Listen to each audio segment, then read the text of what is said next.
अहो अहो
पुढे थांबा।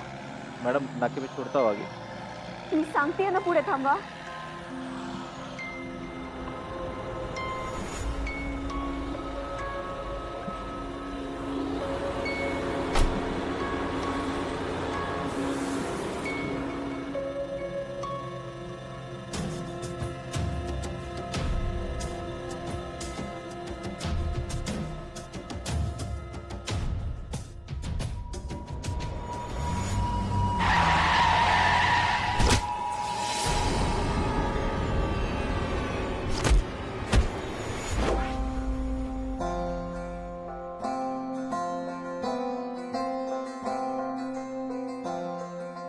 काय झालं? तुम्ही आशा का पाहताय आमच्याकडे? तू अजूनही काहीच बोलत नाहीये सगळं। तुझं नाव काय? तू कुठे राहतेस? तुझ्या घरच्यांचा नंबर दे ना, म्हणजे त्यांना पटकन फोन करून बोलवता येईल आम्हाला। कोणाचा तरी नंबर असेलच ना तुमच्याकडे? नाही, मला काही माहित नाहीये, मला काही आठवत नाहीये। मी घरी जाते, मला घरी जाऊ द्या। अगं पण तुला काही आठवत नाहीये तर कुठे जाणार आहेस तू? माहित नाही, पण मी नाही, इथून अजिबात कुठेही जायचं नाही। डॉक्टर, हिचा काही प्रॉब्लेम आहे का? म्हणजे ऍक्सिडेंटच्या मानसिक धक्क्यामुळे हिला काही आठवत नाहीये का? हो, अजूनही ती शॉक मध्ये आहे। हळूहळू रिलॅक्स झाल्यावर तिला सगळं काही आठवायला लागेल, पण सध्या मात्र तिला आरामाची गरज आहे। Thank you doctor. येतो। हिला आरामाचीच गरज आहे तर मग आपल्याच घरी नेऊया आणि मग एकदा का सगळं आठवलं की मग पुढचं पुढे बघू आपण। बरोबर आहे, तसंही तिला काही आठवत नाहीये आणि अशा अवस्थेत तिला एकटं सोडून जाणं बरोबर दिसणार नाही। नाही नाही, नको, माझ्यामुळे मला तुम्हाला त्रास द्यायचा नाहीये। नाही, त्रासाचं काहीच कारण नाहीये। तुम्हाला जोपर्यंत बरं वाटतंय तोपर्यंत आमच्याकडे राहा, नंतर तुम्हाला जिकडे जायचंय तिकडे तुम्ही जा। ओके, चला आता तू आमच्या बरोबर यायचंस काय रे? ये.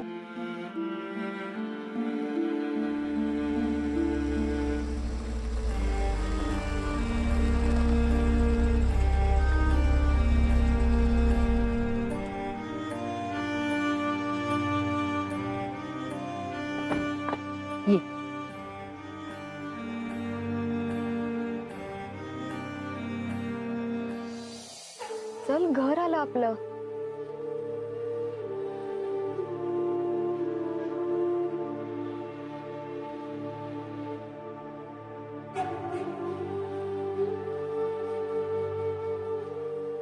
सावकाश.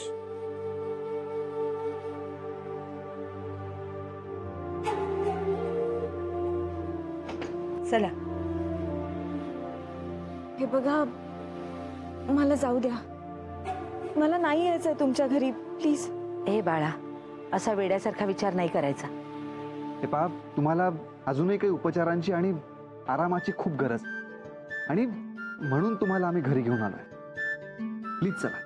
हे बघ, जोपर्यंत तुझ्या घरच्यांबद्दल काही कळत नाही किंवा तुला काही आठवत नाही तोपर्यंत तू इथेच राहणार आहेस.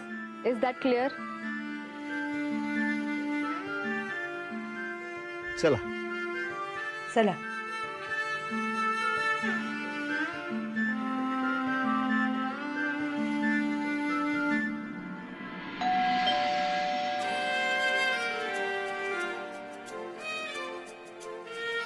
अरे काय रे, किती हा उशीर? मी केव्हाची फोन करते. तुमच्यापैकी एकालाही माझा फोन घेता नाही आला. आणि हे काय, मी दोघच पुढे आला. माझी मुलं कुठे आहेत? चल.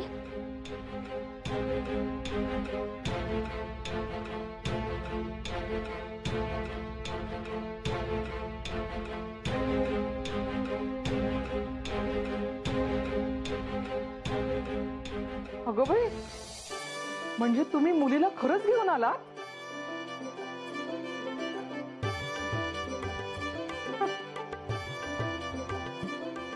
त्याही सगळे प्रश्न इथेच विचारणार आहेस का घरातही घेणार आहेस? अरे हो, विसरलेच होते मी. या या, घरात या.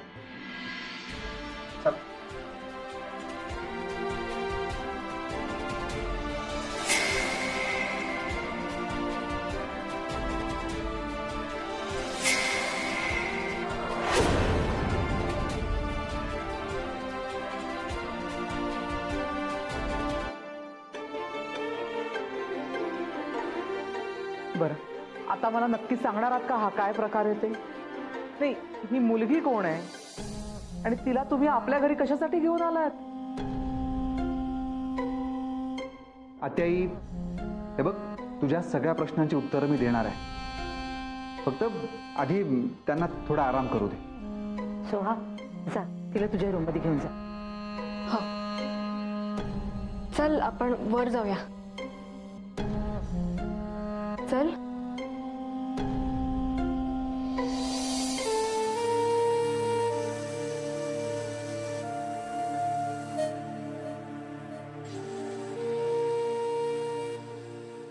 अभि, तू तरी काही सांगणार आहेस का?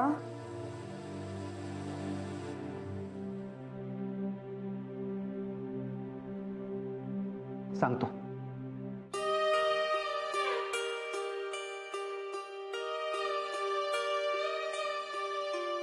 बस.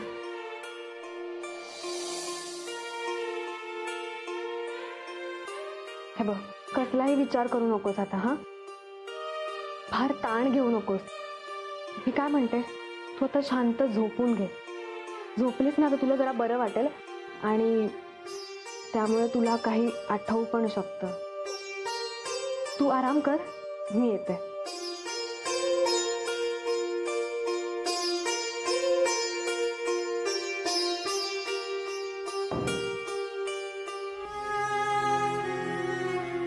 का घडलं हे सगळं?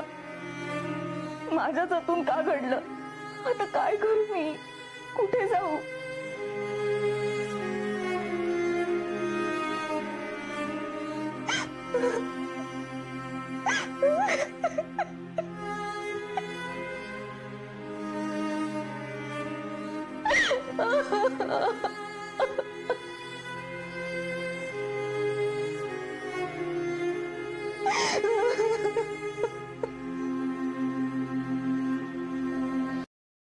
पण मला एक कळत नाहीये दादा, तुम्ही तिला हॉस्पिटलमध्ये घेऊन गेला होतात ना, मग परत घरी येण्याची काय गरज होती? अगं पमा, पण एवढ्या रात्री त्या एकट्या बिचारीला कुठं सोडणार होतो आपण? आणि त्यात तिला काही आठवत पण नाहीये ना. आणि तिच्या घरचे तिला शोधत असतीलच ना. तेच म्हणतेय मी, तिच्या घरचे तिला शोधत असतील. मग तुम्ही तिला हॉस्पिटलमध्ये ऍडमिट करून पोलिसांना कळवायचं होतं. पोलिसांनी तिच्या नातेवाईकांना शोधून काढलं असतं. काय रे दादा, एवढी वर्ष जज असून सुद्धा तुला एवढी साधी गोष्ट कळू नये? आत्याई, अगं, हे बघ, अशा वेळी फक्त परिस्थितीचा विचार करून नाही चालत. समोरच्याच्या मनस्थितीचाही विचार करावा लागतो. अगं, ऍक्सिडेंट मधनं थोडक्यात वाचली ती, आणि त्याचाच तिला जबरदस्त मानसिक धक्का बसलाय. तिच्या बाबतीत आणखीन काही वाईट घडू नये म्हणून तिला घरी घेऊन आलोय आम्ही. आणि कधी कधी काही गोष्टी माणुसकीच्या नात्याने पण बघायला हव्यात ना. बरोबर.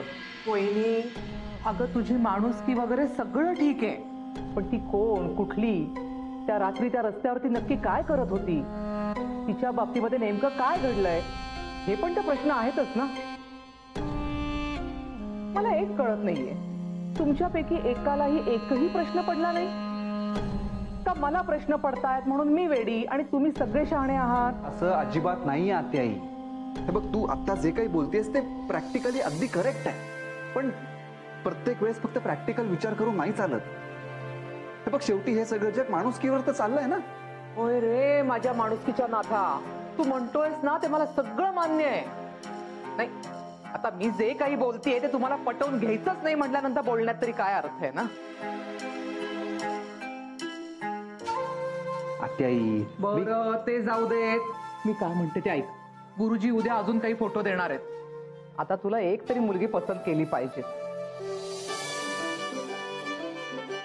आणि यावेळेस मी तुझ्या बरोबर येणार आहे. बघतेच मी आता कुठली मुलगी तुला कशी नकार देते ते. काय झालं आता?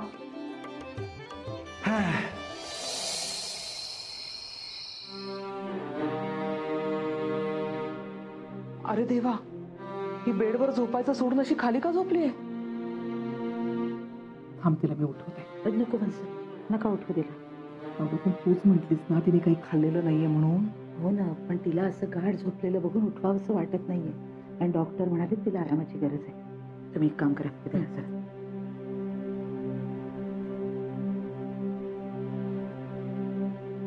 वहिनी, तिच्या पदरावर रक्ताचा डाग दिसतोय.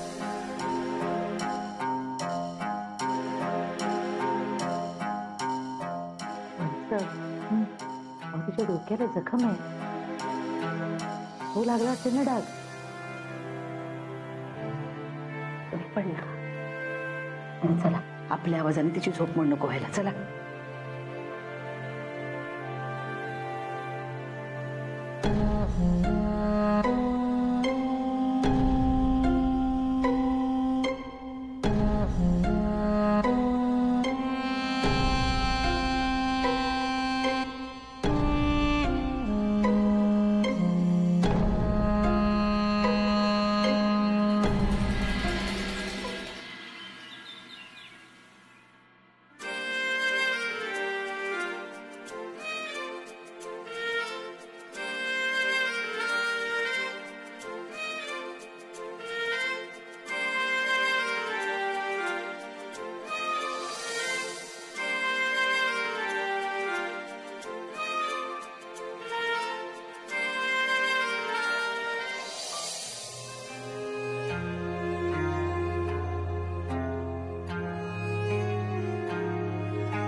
माझ्या नवऱ्याला मारले मी, खून केला, तिचा खून केला मी. पोलीस पोलीस माझ्या मागावर असतील, कुठच्या क्षणी पकडतील.